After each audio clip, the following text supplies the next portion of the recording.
Welcome, everybody. We're ready to start. Please continue getting food. Thank you to everyone for coming. I'd like to start by thanking Congregation Sons of Israel for hosting us yet again. It's always a pleasure to be back at my alma mater. I want to thank Rabbi Jacoby and everybody who helped set up for tonight. Sponsorship for tonight's event is still open. We are the Manalapan Jewish Connection. We run inspirational Jewish events in the Manalapan, New Jersey area. If you would like to get our updates and our weekly dose of inspiration, please feel free to sign up outside. If you're interested in starting or joining a Torah class or starting one-on-one, please feel free to reach out to me or to Rabbi Jacoby. Our last event spawned 2 new Torah classes. And if anything, any topic in Judaism interests you, please don't be shy. Just some of our upcoming events. For teens in 8th to 12th grade at Capri, Wednesday night, February 13th at 7:30, we will be having our second slice of Torah with NCSY. Aaron Breslin is the advisor. Last slice of Torah was a very great success. Some of our classes, I teach a Jewish philosophy class on Sunday mornings at 8:30 a.m. after 7:45 Shacharis. Coffee and light refreshments are served. On Tuesdays, which is tomorrow, there's a lunch and learn with Rabbi Kippur at Union Hill at 12:30 p.m. He talks about interesting topics in Jewish law and lunch. Tuesday night here at Sons of Israel, I give a Parsha class with light refreshments. There is Kollel every Wednesday at 7:30 p.m. on 704 Genesee Drive. Please join us for Torah study and refreshments. There are classes currently in English and Hebrew for all ages. Rabbi Yisrael Shulman every day at the Kollel before Mincha at 2 o'clock. His class is at 1:45, Mincha's at 2 o'clock. He gives a short, everyday, 15-minute discussion about Jewish thought. And a new class with Rabbi Shalom Jacoby, Jewish Ethics for Your Daily Life, Thursdays at 8:15 at the Gallers, 20 Bloomfield Road, Manalapan. Please call them in advance to confirm the date and time. And again, if you want any more information on these classes or you're interested in starting a class or learning with somebody, please don't be shy and feel free to reach out. Rabbi Jonathan Rietti is the descendant of the Sephardic leader, the Ben Ish Chai, and son of the famous British actor Robert Rietti. In 1986, he received his rabbinical diploma from Gateshead Talmudical College, England, after which he helped establish the now flourishing Kollel in Gibraltar. With a master's in education from Adelphi University, he's practiced for 28 years as an educational consultant to parents of gifted children and those with ADD. Rabbi Rietti has authored over 25 lecture albums on topics including inner growth, health, parenting and Jewish identity, and draws upon his background in the film and advertising industries to both entertain and share powerful insights on love, happiness, and emotional intelligence. He lectures across the United States and worldwide for the Gateways organization. In 2003, Rabbi Rietti received Montessori training, after which he established the Breakthrough Chinuch curriculum, which dovetails Torah education with Montessori methodology. It's an honor to call on Rabbi Rietti.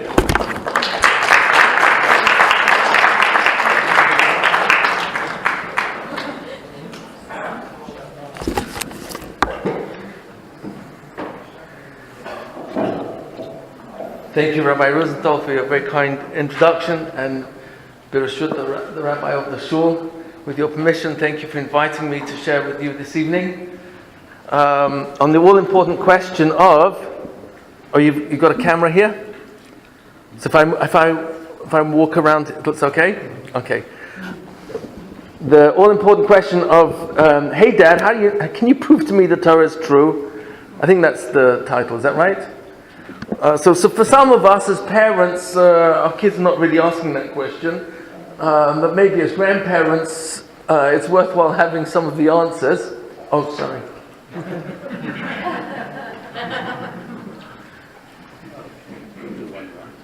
Uno. So if I could ask you kindly to turn off your cell phones and put them on a, vibrate mode, out of respect to those who are trying to fall asleep. And some of you are laughing because you thought I was joking. Okay, fine. So here's the question, and it really is a very big question. It ought to be a burning question. If there is a God, and that's a real big one because the implications are gigantic, did he speak to anyone? Did he make himself known to anyone? And if Judaism wants to say we've got the monopoly on reality, that God spoke to us and no one else, so what's our claim in comparison to everyone else's? Can we demonstrate rationally, logically, that our position is the real position? So there's really a lot at stake here. So let me ask you, I'm actually going to ask for your help over here. If you want to start a religion, I'm not you personally, you can make a lot of money, by the way. If you know someone who wants to begin a religion, you essentially only have two options. In your claim, you can either say, God spoke to me in front of nobody, and said, I am his chosen prophet to give God's instructions to mankind. That's option number one. It's called a private revelation. Option number two, God spoke to me in front of witnesses and instructed me to be his prophet to mankind. Which of those two options is clearly the superior option? The second one. Why? What's the logic? Oh, and if you've got witnesses, therefore what? Why is it proof? If you've got witnesses, why is that more proof than a person saying with all sincerity and of course integrity, no, God really spoke to me. He really did. You can trust me on this. 100% you can trust me. But if I've got witnesses, why is that proof? Why is that such a stronger, not just, it's superior. The other one is completely inferior. Why is that a superior claim? Because you've got witnesses. What's the rationale behind that? Someone else heard Hashem speak to you. Oh, so the credibility is not relying on one person alone. You've got other people. In fact, throughout history, in any court of law, Jewish or Gentile, doesn't make a difference, what is the only evidence in a court of law that will establish something as factual? Witnesses. You want witnesses. What type of witnesses? Credible first-hand eyewitnesses. Is that right? Yes. So now let's look at the claim that Judaism makes, and that will help us have a very strong question. Well, why don't the others make the same claim as we do? Our claim is God spoke to an entire nation at Sinai. And he revealed to us that he is the power of all powers. That's his real name, Elohim. Elohim really translates as powers. The two-letter root is El. El means power. Elohim is actually the plural version, which means the correct translation is powers. So God actually introduced himself as the powers. Now that's very dangerous, it's plural. But as you probably know, the written Torah was deliberately written so you can't understand it. You're forced to ask questions. And he gave us an oral transmission with it, but he said, my real name is Elohim. I am the one power behind all powers. So the sun, that giant ball of fire 93 million miles away, is not working independently of the wind or gravity or rainfall or evaporation. No, the heat from the sun beating down on the oceans, forcing billions of gallons of water to rise into the form of rain clouds, which are then blown away from the oceans, because there's plenty of rain, plenty of water in the oceans. The wind blows the rain clouds away from the oceans to the mainland, where mountains, also powerful, force the rain clouds to rise. Oh, cool, condensation, precipitation, and the rainfall comes down upon the topsoil for food to grow, for man to survive. And God calls himself, I am the one power that powers all those powers. The sun is not working independently of gravity, independently of the rain clouds, of evaporation, of the wind. No, all of these are different powers. And so God said, you witnessed my power over all powers when I took you out of Egypt. Because you witnessed water turn to blood. You witnessed wind blow the locust from the west to the east and back again. You witnessed darkness in daytime and switch back again. You witnessed every element in creation fire and water in the shape of hailstones, a little larger than your head, coming down with their own GPS system, God's positioning system, and knocking off limbs of the Egyptians, and not a single Jew was scratched, let alone harmed. You witnessed wild animals. Wild means out of control. Well, not quite. These wild animals only attacked the Egyptians, not the Jews. You witnessed a power in control of wind, fire, water, lice, earth, wild animals, aquatic animals, locust, darkness, light, and finally, in 1 second, starting one moment before midnight and then one moment later, every firstborn Egyptian died. You witnessed this power take the life of, so now you saw every element within creation, including life, is actually in the power of this power. I am that power that took you out of Egypt. Anochi Hashem Elokecha, I am your constant power of all powers. Asher Hutziticha. And you know how you know? Because you witnessed me, that power of all powers, take you out of Egypt. And now that's who you're listening to at Sinai. This was in front of about 3 million people. How do we know it's 3 million? So again, obviously I'm quoting from the Torah right now, but I'm going to share with you the logic of this claim. It's very powerful. The book of Exodus, chapter 12, tells us there were 600,000 men between the age of 20 and 60. Add on the wives, they had at least one wife each. I think they were from Egypt, so they were probably Sephardi. So they had at least one wife each, that's 1.2 million. Add on all the children, at least 2 kids each, that's 1.2 million children. 2.4 total with the parents. Add on all those above the age of 60 and below the age of 20. You've got a conservative number of 3 million witnesses standing, hearing God speak to us. Now, here's the power of that claim. Why is it that if the superior claim is, God spoke to me in front of witnesses, then why doesn't Christianity and Islam, and for that matter all other religions, make the same claim? Just say God spoke to your prophet in front of witnesses. And yet, interestingly, in Christianity, there are 7 different places in the New Testament. You can check this out with Rabbi Tuvia Singer. He's an expert in New Testament as well as Old. But there are 7 different places that describe Jesus coming out of his grave, and none of them actually describe it in terms of an eyewitness account. The closest you have to that is 3 people passing by after the crucifixion and burial and find the tombstone laid aside and the tomb is empty. Conclusion: he came out in his bag.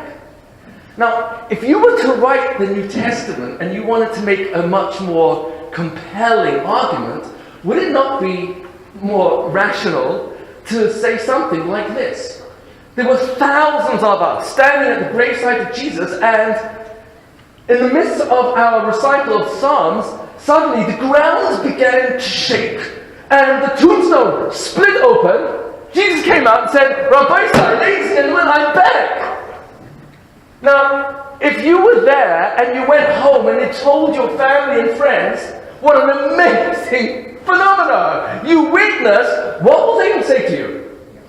You're crazy. To which you will then say what? What will you answer back to your parents, friends, family who say you're crazy? What will you say back? Ask the other people. I wasn't the only one. There were thousands of us. To which your parents and friends will then request what? Produce the thousands of witnesses. Show me your witnesses. Listen carefully. It's a very simple logic. You cannot make a claim of this magnitude unless it happens. Because the moment you say, God spoke to me in front of witnesses, fine, where are your witnesses? Do you follow? It falls apart right there. In Islam, the most powerful claim they have is Muhammad goes up on a mountain, on a chariot of fire, probably stole it from Eliyahu Nabi, I think, but he comes down and makes the claim that God has spoken to him and made him the superior of all other prophets. So even though they believe in Moses and others as well, their claim is that Muhammad, since his revelation, supersedes all other Nevi'im, all other prophets. Why don't they lie? Why don't they just say there were thousands or millions of people who heard God speak to him? Do you understand? It's very simple. You can't, I should really translate myself, you can't make this claim unless it happened. I'm going to ask for a quick show of hands and close this on two very simple examples. How many of you were at the last Siyum Hashas when they made a celebration of the Talmud in MetLife Stadium with 90,000 Jews present? One lady here? A couple of gentlemen? Okay, at the back there? Yes, ma'am? You were there as well? So imagine in the middle of this incredible celebration, 90,000 Jews celebrating the finishing of the 12th cycle of the Talmud. Imagine in the middle of this celebration, suddenly a giant hand points down and at you and says, "You are my chosen prophet to give my instructions to mankind." So, you say, well, I always thought it was special, but I had no idea. Now you go home and you tell your friends and your parents and your family that God revealed himself at the Siyum Hashas. What will your friends and family say to you? Yom HaShuggah. To which you will then say what? I have witnesses. I have 89,999 witnesses. To which your friends and family will then say, Produce them. produce them. And that's strange. I've got friends who were there. It was actually reported by all the national newspapers and the media, NBC, ABC, CNN, fake news, real news, it was everywhere. And I've got friends who were there, and somehow they all missed out on this slightly significant detail. You can't make this claim unless it happened. Because the moment you say God spoke through 5 witnesses, great, where are your witnesses? Why isn't everyone else talking about it? The New York Times reported, why didn't they mention that God spoke to you in front of 89,900? Because it didn't happen. I'll close on one last example. And this is brought as a metaphor in the Medrash of Mishlei on Proverbs. It's a very simple metaphor. You've got a king. He dies. He leaves behind twin sons, princes. But he fails to inform who should be the next king. Ladies and gentlemen, what do you think the princes are doing? They're fighting, they're arguing. So one of them comes up with a brilliant idea. I'm going to be that prince, you'll be the members of my father's royal court. Ladies and gentlemen, members of the court, my father the king, I have very solemn information to share with you. My father the king came to me in my dream last night and said, I am the next king. Okay, ladies and gentlemen, can you prove to me that I did not experience my father the king reveal himself in my dream and tell me I'm the next king? So what's your answer? If you can't prove me wrong, what are you going to say? Excuse me, dear prince, I was in the same dream as you and that's not how it happened. You see, you can't... Oh, I've obviously selected a claim that's hard to refute. So what's your answer? Listen, dear prince, with all due respect, as an American, we have to empathize. What a healing experience! That's wonderful. We're so happy for you. You saw your father, and it's a really good... Help us to understand something, dear prince. If your father, the king, wants us to accept you as the next king, whose dream should he be coming in?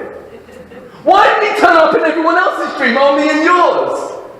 And the answer is that's the difference between Judaism and all the other religions. There are no other religions.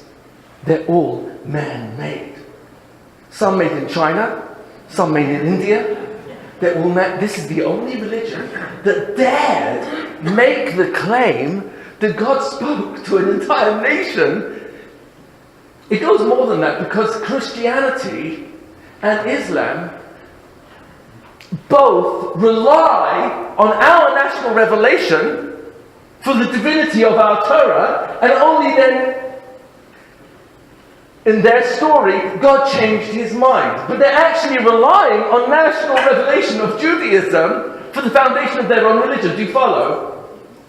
I'm not speaking about Buddhism or Ashtism, Hinduism, etc., but it's so interesting. In this event that we claim took place 3,331 years ago, 10 months to the day, 13 hours and 33 minutes. I'm not joking. In the 3,331 years since this event, how many religions have surfaced? A lot. How many of them selected the superior claim? God spoke to me in front of witnesses. 0. Interesting. Not one dared make that claim. So that's argument number one. It's very powerful. Rabbi, Yes, sir. with all this that they revealed at Sinai and all right, and they were a very high level. How did they get to build a golden calf? Excellent question. I'll briefly. Now that you brought it up, I will briefly. And then the spies. So how many questions do you want to ask? Here the people are at such a high spiritual level. Right? Yes. They say Nishma will We'll do everything you tell us. Right, whatever you say. Right. And So they got the gold from the Egyptians, right? And they had to build a tabernacle with the gold, right? How much gold did they have left over? So the short of this is really the following. You look closely at the text when God says to Moses, chapter 32, your people, Amcha, it's your people who have sinned. So Moses says back, what do you mean my people? They're not yours? Says God said, these are the Eruv. This is the mixed multitude that without you asking me, you took with. They are the ones, it was 3,000 of them at the time, that actually did the golden calf. The problem with the Jews past was that we were bystanders. And we didn't stop it. So we became part of the problem. But strictly speaking, it was actually not the Jewish people who were part of the golden calf. It was actually from the Eruv, the mixed multitude. In terms of the Meraglim, these were princes, these were representatives of the Jewish people, and the Zohar tells us that because of their high position, they knew that entering the land, they were going to lose their position because it was going to be completely renewed. For once all the territory has been divided, everyone's going to have a new leader for their shevet, for their tribe. So collectively, 10 out of 12 did not want to actually enter the land. They were quite happy being the leaders in the Midbar, in the desert. So that's part of the answer. But the focus to tonight, which I don't mind doing question and answers at the end, the focus tonight is really the following. How do you know the Torah is true? What's our claim? Is it hearsay? How do you know? So I'm offering, at this particular point, claim number one is that it's a national revelation. And you can't make that claim unless it happened. The logic is because you just have to produce the witnesses. This is something that is accepted in any court of law throughout history. You can have what's called supporting evidence. You might have a video or a tape or photographs. It used to be, there was a time in history, some of the ladies and gentlemen in this audience are young enough to remember, the camera never lies. Now, there are younger people in the audience who, I don't know if you heard that expression, but you can't imagine, where would that come from? I mean, you've got 5-year-old kids who can Photoshop on a computer screen and in such a way that you wouldn't know the photograph has been manipulated. First-hand eyewitnesses is what's relied upon throughout history to establish something as factual. There's a bigger question we're going to come to in a few moments, but the second part of this is the following.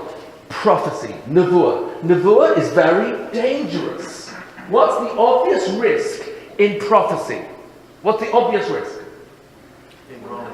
If it doesn't come true, what are you going to say about that Jewish prophet?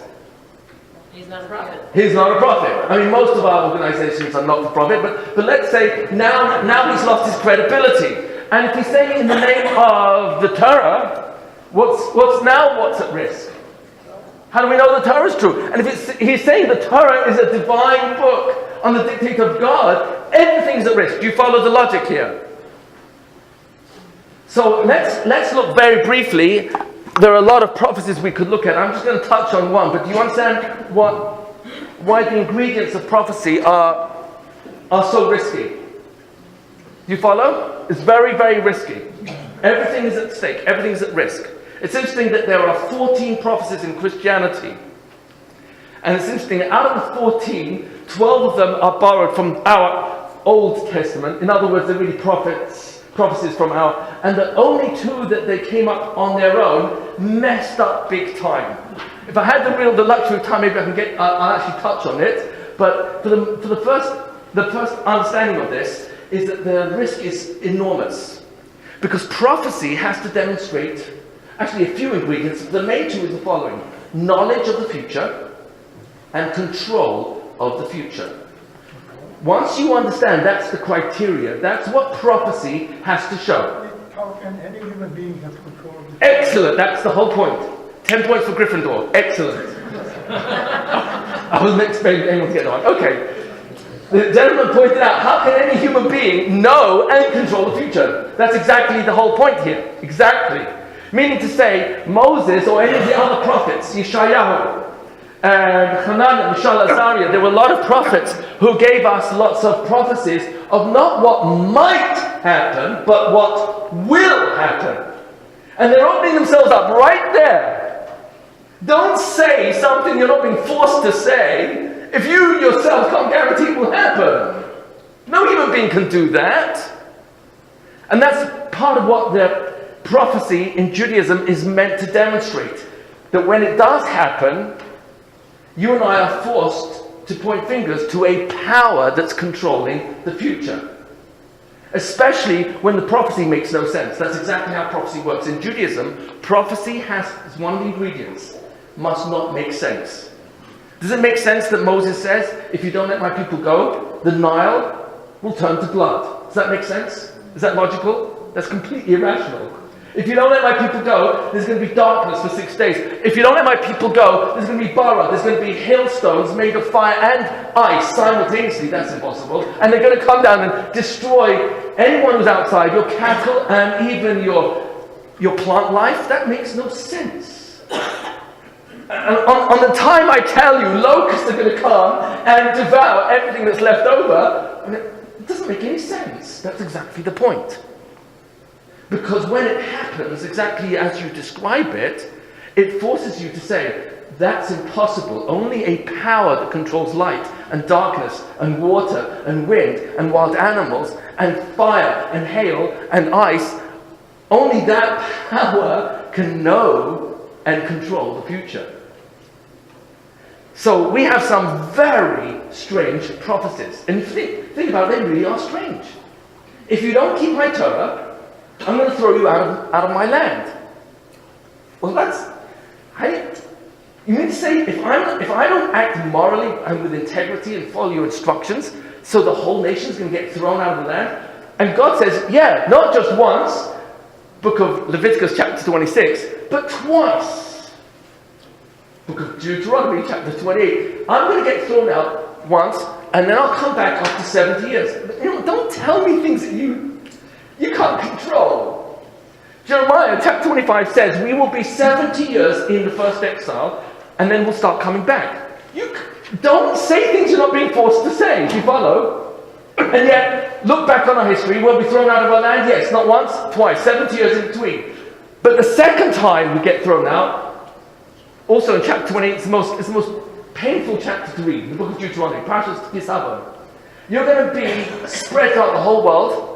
Your land will remain desolate, and you will not return to it until the end of days. None of this makes any sense. Do you understand why?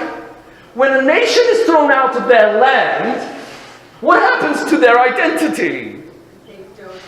If they're disconnected to their land and they are absorbed by the enemy culture, so to speak, be it the Greeks, be it the Romans, and now they're all speaking Latin, you lose the common culture, you use common language, you lose common land. Those are the three ingredients according to all historians.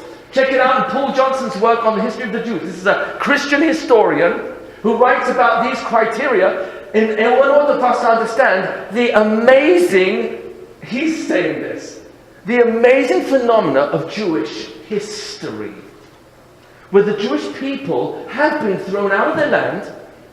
Most of us never saw the land of Israel, let alone lived there, didn't speak biblical Hebrew for thousands of years. We've been spread throughout the whole world. As you can tell, I cover my Brooklyn accent very well. I'm actually born in London. My father, Allah Shalom, may he rest in peace, was Italian. My mother, Allah Shalom, she was born in Baghdad. I was told that she should be born in Baghdad. Mom, she's born in Baghdad. Her family goes back to the Beit Rishon, the first temple. My father's family actually goes back to the 13th century in Italy under the name Rietti. My wife was born in Bombay. Her father was born in Afghanistan, in Peshawar. Actually, that's the birthplace of Ben Laden. I'm not saying there's any correlation, but my father-in-law, Allah Shalom, he was the only Jew in a Muslim school of 200 kids. He used to get beaten because he was the smartest kid in the school, put other kids to shame. My mother-in-law was born in Israel. Both her parents were Persian, and my father's mother is born in Brisk. Half my kids are British and the other are Yankees. Now you know why I'm so confused. Have we been throughout the whole world? We've been expelled and persecuted, chased, and we're still here. And God says, I'm going to throw you out not once but twice. I'm going to spread you out throughout the whole world. You'll remain few in number.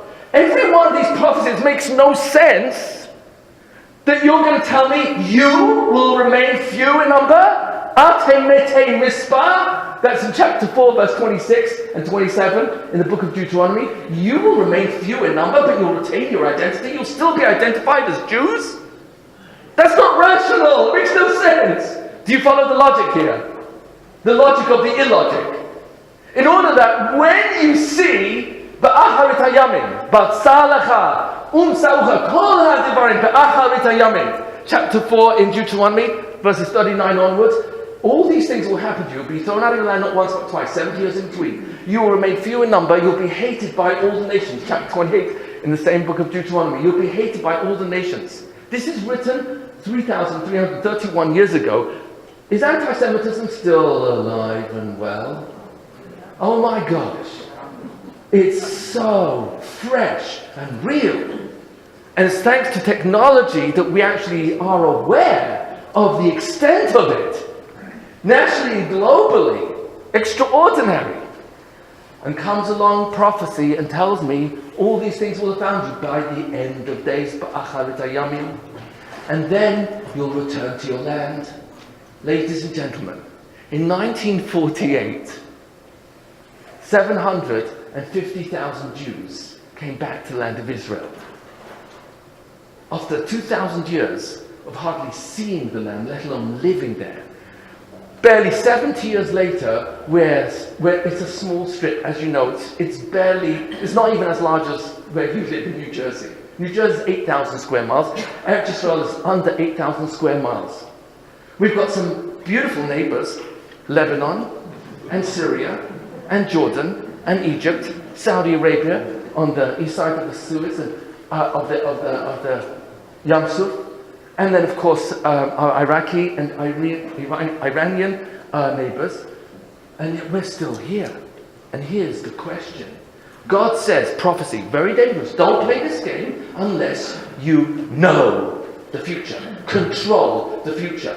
Chapter 17, verse 12. Sorry, other way around. Chapter 12, verse 2 and 3. In the book of Genesis. God says, I will bless those who bless you. I will curse those who curse you. Just go down the history of your history and ask yourself, oh, that's interesting. Who made Pharaoh mega wealthy? The wealthiest man in world history up until that time. Oh, Joseph. Whoever hosts you and has you as part of their nation, I will bless. When they turn against you, those who curse you, I will curse. Whoa! What do you think will be left of a nation that curses us after God deals with them? So the Egyptians tried to destroy us. Egypt, as an empire, never fully recovered. Just walk down history. Let's look at the Babylonians. Were they enriched? Yes, the prime minister of Nebuchadnezzar was none other than Daniel. Daniel, by the way, very few people know this, was 16 years old when he was prime minister. And his younger friends, Mishael, Hanan, and Azariah, were also ministers. He was the prime minister of Nebuchadnezzar. And Nebuchadnezzar destroys our temple. Where's Babel today? Where's Babylon today? Iraq. In shambles throughout history. Just look, go to the Persians. Haman, we're about to celebrate in a few weeks' time. It's Adar, we're getting really close. Oh yeah, the Persian Empire. The Queen was Jewish. One of the major ministers, Mordecai, was Jewish. And we enriched every country that ever hosted us. You just look at our history and you see the other side of the coin when God says, but don't worry, when they turn against you, I'll deal with them. Persian Empire came and gone. Greek Empire came and gone. Roman Empire came and gone. Ladies and gentlemen, quick show of hands. How many of you went to yeshiva or school with a Roman? Babylonian? Hittite, Amorite? Yebusi, Girgashi? They're all gone! Who's still here? Yeah, why are you still here? Oh, it must be you must be so beloved by all the nations. They must be so protective of you. You're the only one still here, except Ishmael, who part of the same blessing to Abraham, who said, Lu Yechye Yishmael B'ni, please God, why didn't let Yishmael live and be the chosen son? And God says back to him in chapter 17, no, Isaac is going to be your son born to you from Sarah. Oh, it's all prophecy. Just look at the way God sets it up, so that you and I can look back on time and realize there's no such thing as history. It's his story.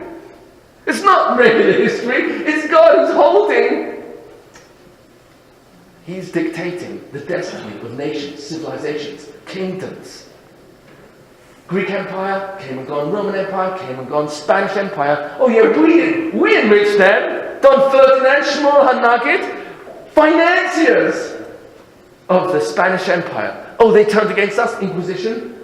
What's their contribution today? I used to live in Gibraltar, and I've been to Spain about maybe 50 times. And it's not an exaggeration. We used to go every single weekend. It's right over the border. Spain was so backward. I would describe it at that time as 200 years advance of Noah. Many of the towns didn't have telephone lines. I mean, I'm sure it's different today with cell phones, but Spain is really a third world country. You just keep walking through history. Tsarist Russia, Communist Russia, Third Reich, Jihad. Hold on tight. You're the ones who are still here.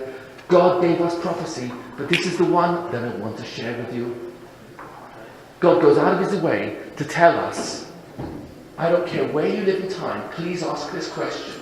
Was there ever an event as great as Mount Sinai? You'll find it in Deuteronomy chapter 4, verse 32. Ki sha'alna. What does sha'al mean? Ask. Excellent. Well, it means ask, not ask. But it's good. It's good. So they pay me to speak this way. It's all right. That's okay. Yeah, it means ask. What does na mean? Please listen. This religion is all about ask questions. Is that right, John? Yes, it's asking questions. We're not afraid of questions. And Moshe Rabbeinu tells us, Ki sha'alna, please ask the following question. Liyamim rishonim asher hayu lefanecha, about the days that came before you. How much before you?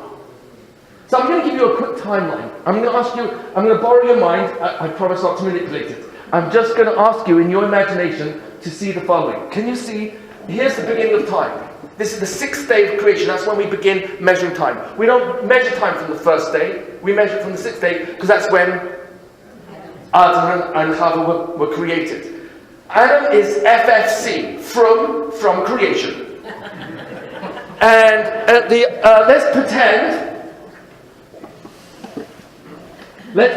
that over here is 6,000 years, the year 6,000. The Talmud claims that the Messiah and Tchiyat HaMetim, that's the Messiah and the resurrection of the dead, has to be by the year 6,000. And counting from the sixth day of creation, you live right now in the year 5,779. So you're about, on this scale, you're just about over here. You're really, really close to the end. Do you follow? So on this 6,000 year timeline, Moses, round about the timing of the giving of Sinai, in the year 2448, he says to us, Kisha Anna, please will you ask the following question. What's the question? Lemin hayom, from the day Asher bara Elokim Adam al haaretz, from the day the powerful powers created man on earth, sixth day of creation.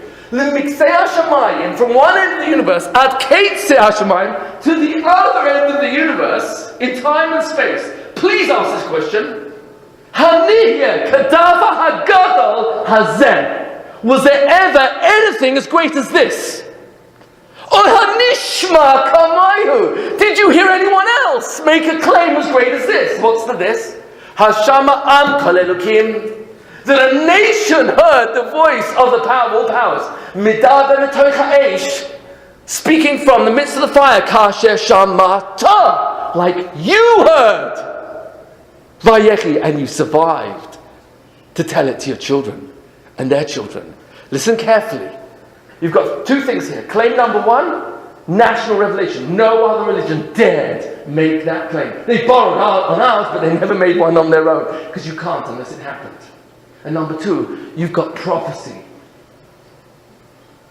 Moses tells the Jewish people, in the name of God, I don't care where you live in time, 1,000 years after Sinai, 2,000 years after Sinai, 3,000 years. Oh, you live in 3,331 years, 10 months, 13 hours, and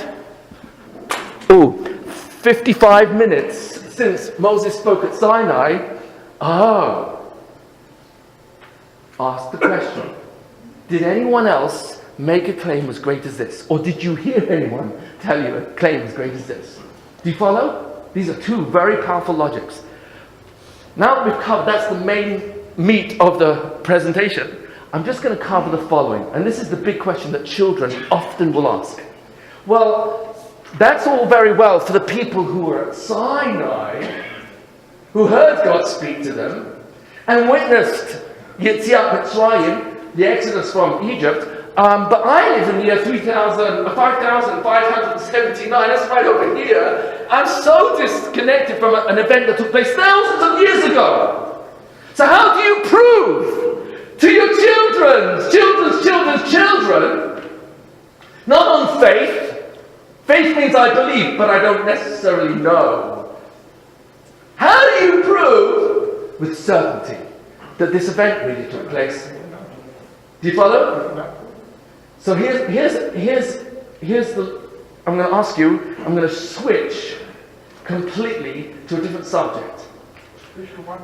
I'm going to change to a different topic, but I'm going to ask. The topic so far was revelation, right? Revelation and prophecy. You started when I came here. I read that you will talk about truth. Yes. There's two types of truth. One is revelation. Yes. One is the individual. Yes. As a scientist, you say truth. So far, everything was revelation. The truth based on revelation. Right. And there's another truth based on individual and intellect. Okay. So is that what you're talking now? No. My question now is that you've established that an event like this couldn't have been made up. Because it's revelation, right? You're talking about revelation, but the question is, you've got children living 3,000 years later who are saying, how do you prove revelation? How do you prove it happened then? Those are the witnesses then, but I'm not a witness. So what you're saying, you want to show how you can prove to my grandchildren how can I? Yeah, because they want witnesses. The word truth is important. You don't use it much, but that's to me it's important. How can you prove the truth of revelation? That's Yes. what you're talking. Yes. Will you also talk about the other type of truth which is not revelatory? There's another truth which is not revelation. That's a personal revelation, which could be true, but it's interesting that if a person is making that, like example in science, right? Well, science is observation of reality. It's also truth. That's not revelation. Well, science has changed a lot. In less than 100 years ago, there used to be an axiom in science that if you can't observe it, then you can't prove it's there. And so, There used to be an axiom, that, a truth in science, that if you can't observe and measure what it is that you are, then you can't prove it exists. And it sounds like 100% logic. Today, that's not true. It's no longer, it doesn't hold at all. Today, if I'm standing outside tonight, well, it wouldn't be tonight, it's too cloudy, but on a clear night and I see a beautiful star, and I say to the astronomer next to me, what a beautiful star. He says, no, it's not there. Excuse me, I can see it with my own eyes. He says, no, that doesn't mean it's there. so now It may now can I prove, now I will learn how I can tell my grandchildren the truth of revelation. Okay, so we're getting there. That's what we're talking now? You'll see. Your granite countertop, and a scientist will tell you, is 99.999. You've got to go 12 spaces. 99999% empty space, and at 0.0000 go 13 spaces. Probability? One. You talking about probabilities? No. You know what? I'm going to stick to the subject. Let's talk about science. You got no probability? It's not about probability. No, we're talking. You got no probability. We're talking about impossibility or possibility, not probability. That's probability. But Ladies and gentlemen, I'm going to ask you to hold your. I'm going to ask you to hold your question to the end. I don't want to offend you that you feel that I'm not taking you seriously, but for the sake of. probability is not truth, I guess. I don't know. Let me deal with probability afterwards. Okay. Okay, thank you. I'm going to switch subjects, and I'm going to ask you to watch the parallel between what we've established so far, an event that took place thousands of years ago, and the question is also, how do you prove the truth of that event to a generation that was not there? Yeah? Okay, so I'm going to ask for a quick show of hands. How many of you actually really believe the Holocaust happened? Okay, okay, motion passed. Here's a slightly different question. Very similar, but actually it's very different. How do you know it happened? How do you know? Not believe, you actually are certain. How do you know it? There are still witnesses alive. Okay, there are still witnesses alive. Excellent.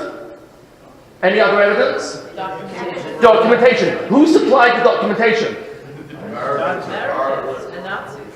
The Nazis provided the vast majority of the documentation. In William Shearer's book, one of the first books on the Holocaust in the Second World War, entitled The Rise and Fall of the Third Reich, he documents there that the Pentagon has 7 tons of paperwork from the Nazis that was retrieved that they did not succeed in destroying with all the rest of their detailed, meticulous report and record of the death camps and destruction of the Jewish people, the final solution. 7 tons, and this is documentation provided by the enemy, so to speak. What else might you use in a court of law to prove the Holocaust really happened? You've got witnesses, you've got documentation. I'm a witness. You're a witness because you personally were there. Where were you, sir? We escaped the Warsaw Ghetto. You escaped from the Warsaw Ghetto, and how old were you at the time? Pardon me? How old were you at the time? At that time, I must have been 11, 12. 11, 12. So you still have vivid memories of that? Pardon me? You have vivid memories of... Oh, yeah. Yes. I know what happened. So number one, you have survivors. That's the most powerful of evidence. You've got documentation provided by the perpetrators of the actual crimes. What else might be evidence? Yes, sir. My father's unit freed Dachau. Your father's unit, an American army, freed Dachau. As So soon as they saw it, they called back to headquarters. What should we do? You know what Eisenhower told them to do? Take pictures. take pictures. Do you remember what he said after that? That's it. Because some bloody bastard Don't believe it. is one day going to say this didn't happen. Do you know that? Forgive me for sharing the quote. 1,000 feet behind these soldiers on the front line was newspaper guys with cameras, without guns. Those guys are really brave. So there's photos and documentation. There are GIs who are witnesses as well, who liberated the camps. What else might be considered possible evidence in a court of law. If you want to establish the Holocaust actually did happen, what else would you? There's 100,000 books written on it. There are thousands of books written by. The physical location of the camp. The physical location of the camps are still on the map, and many of those camps you can actually go to. Some of you probably been to some of those camps on the trips that are now available. Anything else you want to add? Newsreels. Newsreels, artifacts. So, ladies and gentlemen, please forgive me for putting it this way. Let's ask ourselves a very logical question. If anyone wants to deny the Holocaust, would you expect it from intellectuals and professors, people of credibility when it comes to intellectual integrity, or would you probably expect deniers of the Holocaust probably come from the lower classes, so to speak, who might have an axe to grind with the Jews? And yet, what's the reality? So let me share with you from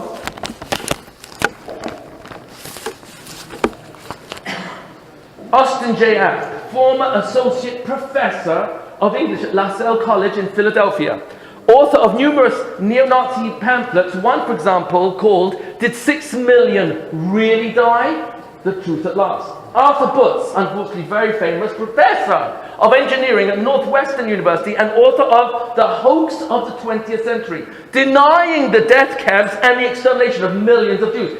He claims the Holocaust is a fabrication made by Jews seeking to enlist support for Israel by appealing to popular guilt feelings. Robert Forreston holds a PhD from the Sorbonne in Paris and was dismissed from his position as professor of French at the Lyon University for revisionist views and convicted by a French court for defaming the victims of the Holocaust. He claims the Nazi gas chambers never existed and the facts about the Holocaust and the number of victims have been grossly exaggerated. I don't have to carry on giving you quotes. You're hearing this all the time in the news. Ladies and gentlemen, where is their logic, their rationale? They're in the face of survivors. The camps themselves, witnesses, they're actually telling an outright lie. Where's their logic? And forgive me for quoting to you from Mein Kampf, from Hitler, Yamach Shumai, written in the Bavarian jail in Austria in 1934, the basis of their propaganda and Arab propaganda comes from these lines.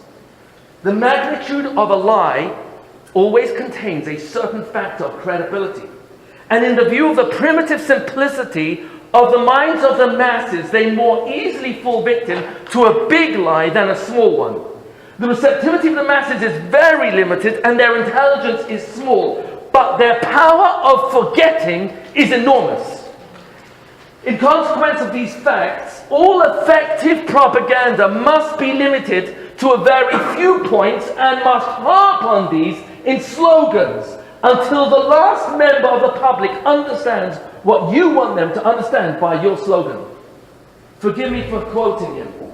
This is the basis for telling a lie again and again and again. Because eventually it hits a generation of children, grandchildren, great-grandchildren, where there are no survivors to deny it. And now you've got in text, some say it happened, some deny it. Do you know, I have a brother-in-law in England who failed. He tried very hard with the British government to stop them putting into history textbooks for high school students that some intellectuals, professors, claim the Holocaust is either a lie, a hoax, or an exaggeration. Do you understand? They have to put that in, and the answer for why is sensitivity to those who don't believe it happened. In other words, Arab pressure. But do you understand where the world is going? If you tell a lie, claims Hitler and Mahmoud enough times, eventually you look inside a text, hundreds of years later, yesh omrim v'yesh omrim. Some say this is what happened, some say this is what happened. Do you follow the... So how do you guarantee to your grandchildren, great-grandchildren, great-great-grandchildren, who will know, not just believe, know the Holocaust really happened? So I'm going to share with you the following model. Watch the parallel as we take an event in history relatively recent as people in this room. And yet we're already living in a generation where the deniers are in the thousands, if not millions. And you've got some countries, they take a percentage of students who have never even heard of the Holocaust. It's not part of any curriculum. So the question begs, how do you guarantee, ensure, I'm using very strong language, that the truth of the Holocaust, the reality of the Holocaust, is not forgotten, but it's believed on the level of certainty, not just faith. So let's just be very, very candid. Your great-great-grandchildren hear the Holocaust on trial, and they bring photos. Yeah, the photos that were taken under the instruction of Eisenhower. What will your grandchildren say about the photos? Is this evidence in a court of law? Of course not. I mean, your 5-year-old can play with Photoshop. That's not evidence. Well, how about all the documentation? Oh, that could have easily been forged. Well, what about the camps? They're still there. Well, please forgive me for telling you this. On my most recent trip to Auschwitz, the guide was pointing out that the barbed wire is changed every few years because the amount of rust and then disintegration means that it has to be constantly updated. And apart from cement and bricks, all the rest of the wooden barracks are not the original. He said these words, it's becoming a veritable movie set.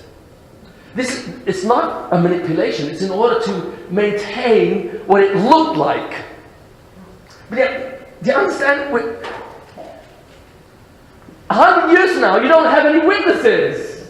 So how do you prove it happened? You have a question, sir? Nuremberg trials. Sorry? Nuremberg trials. Nuremberg trials. Oh my gosh. You've got Nazi criminals who are tried for their not only crimes against Jews, but crimes against humanity. And they themselves didn't say they didn't do it. They were just following orders. And yet we've still got all the deniers. So the question is, how do you guarantee your children? They'll watch the movie, they'll watch, and they'll say, well, you took pictures and you took a cine or a movie of the Nuremberg trials. Well, how do I know that that's not doctored? That could have been a movie. Schindler's List. Many of you saw it when it first came out. So a lot of Holocaust survivors went to see that. And they said as well as Spielberg succeeded in depicting the Holocaust through Schindler's List, it was nowhere close to reality. Can't recapture it. So what are children going to say about any movie if and it really is footage from the camps? Well, how do I know that's not just a movie? Do you follow the problem? It's a very serious problem. So, ladies and gentlemen, here's what we're going to suggest. Let's start a club. We'll call it the Holocaust Survivors Club. Now, every club has rules. So, let's gather all the survivors still here in Jerusalem.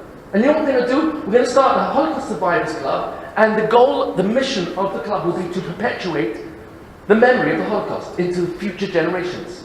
And the question is how we're going to do that. So the first thing we're going to do is we're going to create one massive document of the witnesses' personal eyewitness testimony in writing. And all the survivors will contribute to this document. We'll call it the scroll. So now you've got a club called the Holocaust Survivors Club, and you've got a scroll. And we're going to have some rules. You know, one rule will be that every child born into the Holocaust Survivors Club, let's say for the males, on the 8th day after they're born, we're going to tattoo on their arm the same number that this child's great-grandfather perished with in the camps. You know what? Every child, grandchild, great-grandchild that's born to a Holocaust survivor, you know what we're going to sew on the outsidemost garment of every child a yellow Star of David. And when people ask you, what's that number on your arm? Oh, this reminds me, I'm a child of Holocaust survivors. I'm a grandchild, I'm a great-grandchild. great-great-grandchild of Holocaust survivor. This is the same number that my great-great-great-great-grandfather perished with in the camps.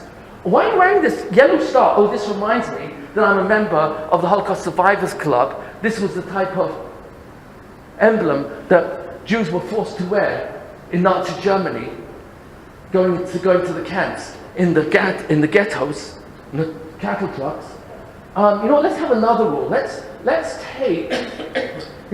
take this scroll, this document. We're calling it the scroll, and we'll select one paragraph that somehow encapsulates the mission of the Holocaust Survivors Club, and it might read something like this: Hear, O Israel, listen and never forget.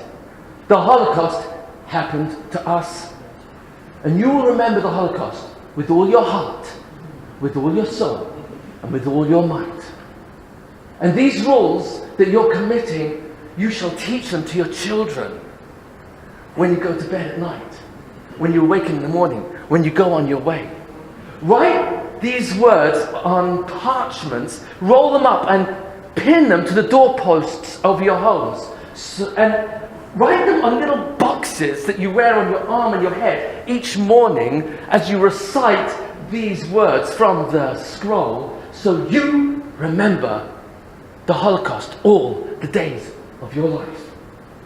And we'll take this short paragraph and we'll write it on special parchment with special ink, roll it up into little black boxes on the head and the arm to be worn every morning, and we'll put this Star of David, and we'll pin the same paragraphs on the doorposts of every home of every Holocaust survivor in Tokyo, London, Sydney, Australia, France, Paris, New York, wherever they live. And when asked, what's that box on your doorpost? Oh, that's a reminder that I have allegiance to the memory of an event that millions of us suffered and perished, and the millions that survived decided to come together as a club to perpetuate the memory of that event. You know what? Every club has anniversaries. So, you know what we'll make an anniversary for that first time we came together in Jerusalem as a club, and the survivors wrote the document. And we'll make a closing date for the document so that anyone who comes after the document's completed and says, I have a new testimony to add to the old one, we say, no, sorry, there's a cut-off date. No new testimonies are permitted after all the survivors. And you watch the parallel? So we'll make an anniversary for that special time we came together in Jerusalem. And you know what we'll do to remember that anniversary? Every year on the anniversary of that reunion, we're going to stay up all night and study those parts of the scroll that describe that event that we came together. I know it sounds bizarre, but is that a good idea? You know what? It's really important that once a year we're going to have another anniversary for the liberation of the camps. And do you know what they're going to do? We'll gather together in every single Holocaust survivor's family, wherever you live, New Jersey, London, England, it doesn't make a difference where. And for 7 days, we're going to eat potato peel dipped in puddle water. And on the first night of this 7-day event, we're going to gather all the family, an extended family, and the patriarch of the family will sit there and hold this potato peel and say, this is the bread of affliction that our ancestors ate when they were slaves to the Third Reich. And were it not for the GIs and the Allies who liberated our camps, we would either been completely obliterated or still slaves to the Nazis. And you know, we'll eat this food for 7 days to remember. That's how they lived. You're watching the parallel? There's a third anniversary that we really ought to, we ought to remember. It's a part of the Holocaust history that's probably received the least attention, but was very difficult. The years 1945 through 1948. Tens of thousands of Jews wandering across Europe, most without any papers, stateless, begging entry into England, Australia, America.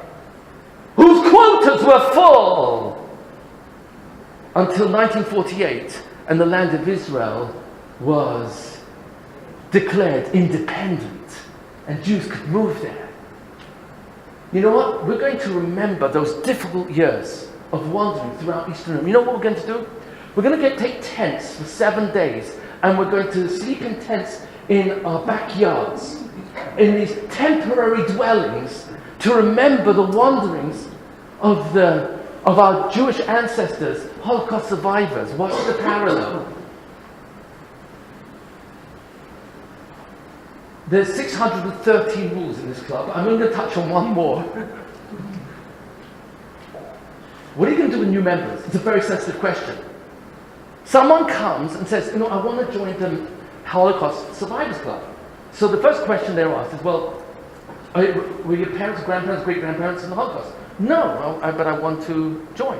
He says, well, listen, we're not a club of numbers, meaning the strength of our position is not increased by the number of members we have. The strength of our position is simply truth, reality. We are celebrating the memory of an event that took place that we don't want anyone to forget. I'm a witness that my parents are witnesses that their father was in the Holocaust, that their grandmother was in the Holocaust. We don't need your testimony because you have nothing to testify. You weren't there, your grandparents weren't there. There's no need for you to join our club.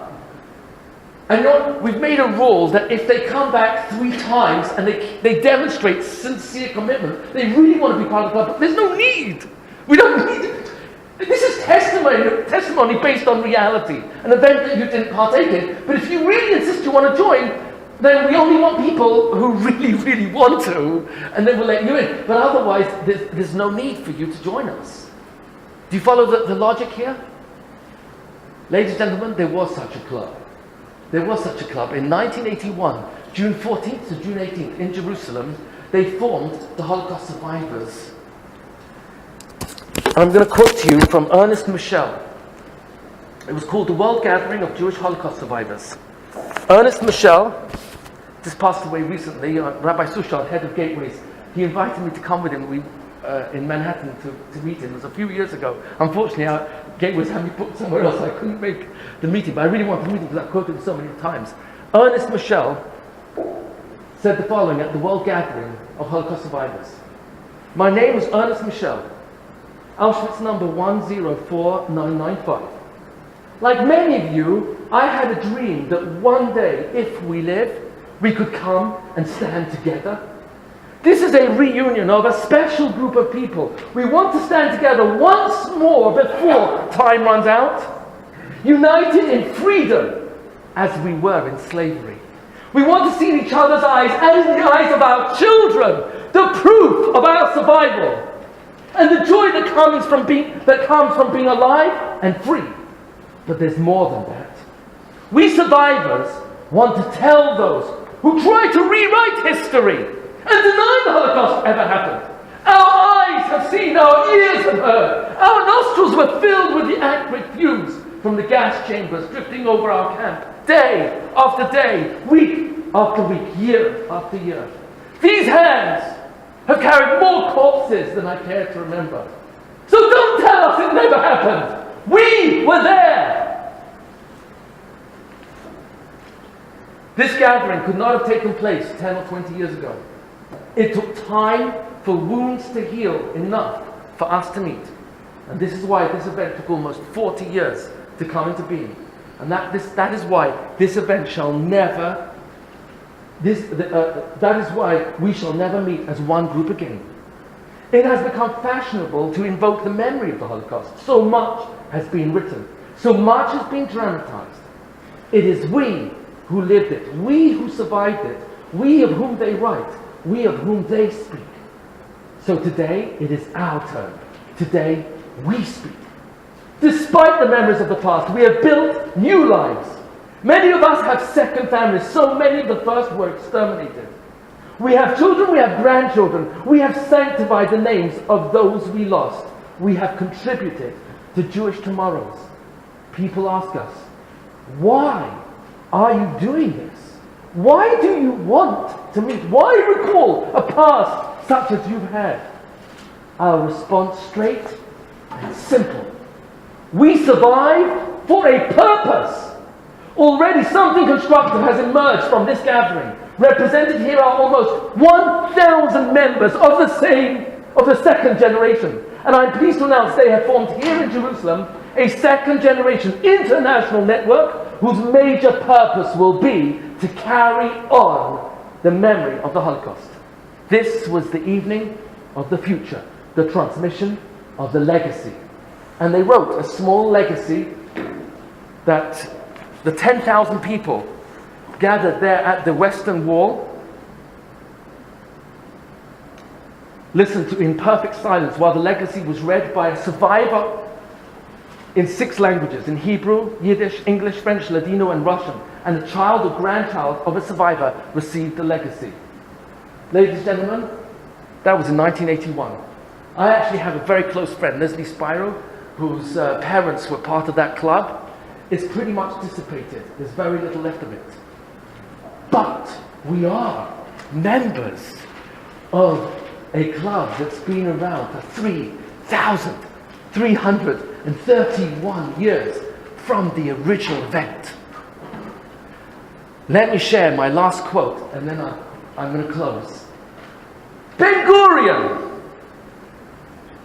was he a deep lover of traditional Judaism? No. Founder of the State of Israel, of the educational system minus God. And yet, Ben-Gurion, not a lover of our transmission of traditional Judaism. When invited to an Anglo-American investigation committee of the United Nations in 1948, was asked to give the most compelling argument, reasons why the nations of the world should vote that the Jewish people should have their own homeland. What was the best argument Ben-Gurion could offer? I share with you verbatim.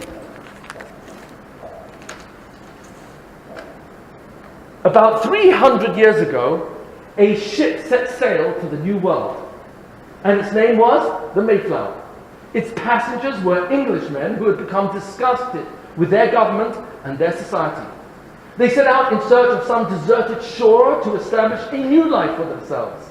They landed in America, and they were the first founders of that land and that people.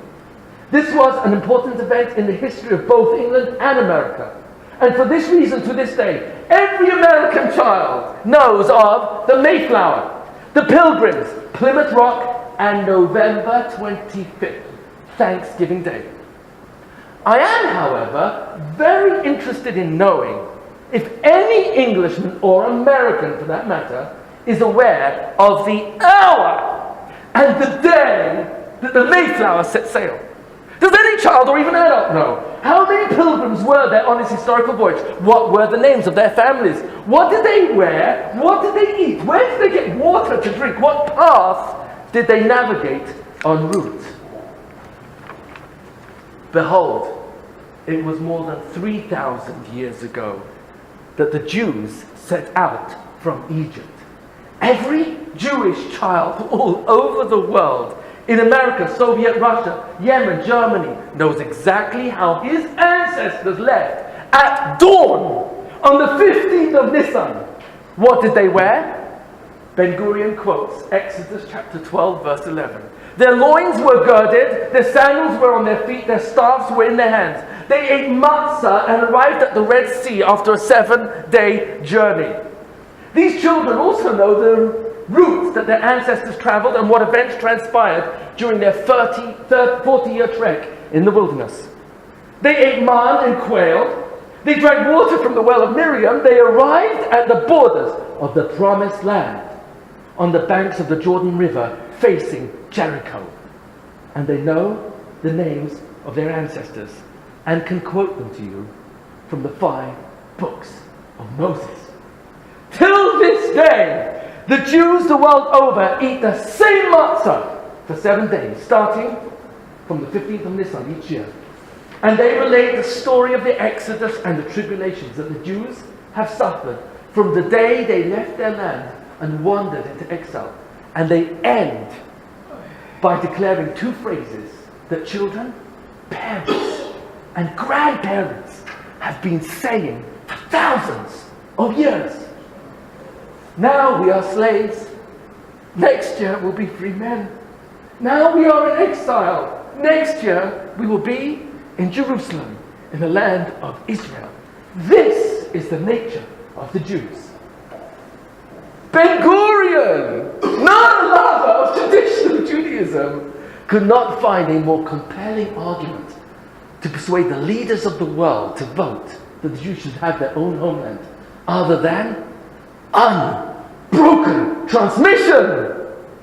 Same tefillin, same kashrus, same Yom Tov, same Pesach, same Shavuot, same Sukkot, same tefillin, same mezuzah. For thousands of years, not because we're so loved and protected. We kept this transmission with our hands tied behind our backs during exile, persecution, expulsions, gas chambers, burning up the state with Inquisition, Cossacks, Tsarist Russia, Communist Russia, Holocaust. And guess who's still here, screaming out testimony, Shema Yisrael.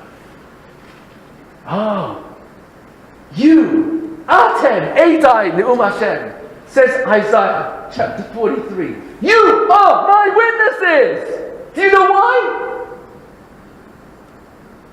How many of you remember singing Manishtana at Seder night? Almost all of you? Were you at the Seder night where there was at least a grandparent alive at the Seder night? Maybe even a great-grandparent? Sometimes there's a great-great-grandparent, sometimes. But there's often 3 or 4 generations at one table on the night of Passover. And am I exaggerating? 3 or 4 generations of overlap. Do you know how many years is a generation? 25 to 50 years. Do you realize how much you can have overlapping? A person who's 50 years old, just take 50, it's a very simple, conservative number here. A 50-year-old could easily be a grandparent. Is that true or false? So you could easily have 3 generation overlap in one generation of 50 years. Is that accurate? Listen to the math. How many 50s are there in 100 years? 2. How many 50s in 1,000 years? 20. How many 50s in 2,000 years? 40. How many 50s in 3,000 years? 60 generations. How many 50s in 300 years? 6. You need 66 generations from the original event to pass down the same information. But it's not just God spoke to us at Sinai. He gave us instructions that we're living. Masada, and almost everyone here, I'm guessing, has been to Masada. Yigal Yadin, he dug up originally 3 mikvahs on Masada. Since then, they've now got 33. They found 33 mikvahs. Do you understand what that means? Masada precedes the writing of the Mishnah by 200 years. Christianity adopted the term Rabbinic Judaism, implying the rabbis, when they wrote the Mishnah and the Talmud, they invented all these details which didn't exist prior. Oh, so Yigal Yadin, Masada, unearthed, now we know 33 mikvahot, 200 years prior to the writing of the Mishnah, and the dimensions are exactly the same. In fact, they're still kosher. Is that incredible? You see, you're part of an unbroken history where we've lived and died for God's Torah because we know it's true. It's only 60. Pretend, I know most of the people in the room is 25 or 23. Okay, I'm sorry, 23? Fine. But pretend you're 50. And there's 66 people in the room. So it only takes one, you're 50, you're 50, you're 50, you're 50, you're 50, to have 66 people lined up from 3,331 years ago to where you live today. Unbroken transmission in the worst imaginable conditions. Here's where I close. Court case. You be the jury. On this side of the court is a young man and woman. And here is, let's say, 2000 and 80, right? Good 61 years from now. And they're putting the Holocaust and Sinai on trial. On this side of the court are witnesses. This young man is wearing tefillin, she's lighting candles, they're dressed in modest ways, where Tzitzit goes to the mikveh, and they're asked, what are these boxes you're wearing? This is the same boxes my father wore, he wore, and his father, all the way back to the original event. Why are you lighting candles? My mother lit candles, so I'm a witness to that. And she was a witness to her mother lighting candles all the way back. And on this side of the court is a young man. He's got a tattoo on his arm. What is this number on your arm? Oh, this is the same number that my great-great-great-great-grandfather perished with in the gas chambers. And this is to remind me that I'm a member of the Holocaust Survivors Club. And young lady, what is this yellow star you're wearing? All members of the Holocaust Survivors Club wear this Star of David's a yellow star to remind us of all the rules in the club. And why do we eat this potato peel on the puddle? And they go through all this cross-examination and they explain that they are witnesses. That their parents lived this way. Who are witnesses? That their parents lived this way all the way back to the original event, be it the Holocaust or be it Sinai. Ladies and gentlemen, do you think this young couple with a tattoo and the yellow Star of David and all the other rules that they're keeping with the scroll and the hero Israel, that they invented this from some sort of idea someone came up with? Let's invent a Holocaust Survivors Club. Or you can't fake something of this magnitude. Millions of people perished, millions of witnesses, hundreds of thousands of survivors. You can't deny an event of this magnitude. They were there and they passed it on to the next generation. Is this one big lie, fabrication of a lie, an original lie that's been perpetuated through generations? Mount Sinai, wearing the same tefillin, kosher, keeping Passover, going to the mikveh, wearing tzitzit. Charity, the same mitzvah, same shul, same Aron HaKodesh, same scroll for 3,331 years. Did that come from one idea, fabrication, lie? Or you can't lie about an event, the magnitude of Sinai, because you've got millions of witnesses who passed it down generation to generation to generation. Ladies and gentlemen, you are the jury. You've heard the evidence. And the verdict is your choice.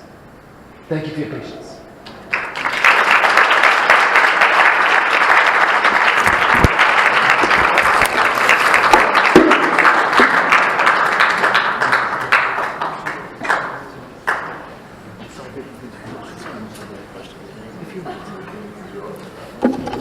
Thank you everyone for coming. Again, we're the Ben-Gurion Jewish Connection. If you'd like to follow up with us for a class or to study one-on-one with anybody, please approach myself or Rabbi Jacoby over there. There's still some food left if you want, and Rabbi Rietti will take questions. Thank you everyone for coming.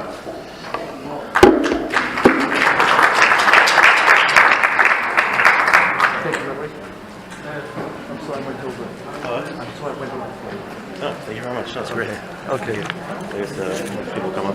Sorry? I guess people come up if they want to ask you Okay. questions. Okay. Can I take a picture of one of the things you read? You were so moving, you were amazing. I hope the information was amazing.